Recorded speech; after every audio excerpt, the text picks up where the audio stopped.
Kingsman: The Golden Circle is out in the UK on Wednesday, and it's been met with a mixed reception from the critics.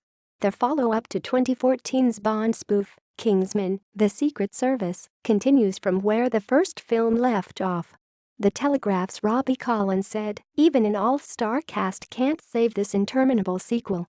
But The Guardian's Gwilym Mumford said, "The visual wit that made the original feel so bracingly fresh is maintained." In the sequel, Kingsman's headquarters are destroyed, and they have to team up with a US spy organization to defeat a common enemy. Taron Egerton, Colin Firth, Mark Strong and Sophie Cookson star once again and are joined by Jeff Bridges, Halle Berry and Sir Elton John. Despite the big names joining the cast, Colin was still not impressed. He said the first film may have felt like a straggly, goading holdover from the twilight of the lads' mags, but at least it committed to its nasty streak and took venomous pleasure in prodding your buttons till they beeped. But on the sequel, he added, this crazily overlong and tiresome follow-up, however, doesn't seem to have the first idea what to do with itself, not least when it comes to its much-vaunted all-star cast, the majority of whom are barely even in it. While Mumford felt the 2-hour, 20-minute running time was too long, he was more impressed overall, saying it was more star-filled, more gleefully grisly, and reaching new heights of skyscraping silliness.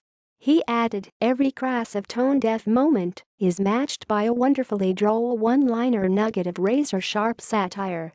It's a film that is utterly maximalist, stuffed to the gills with gadgets, gimmicks, ideas both good and bad.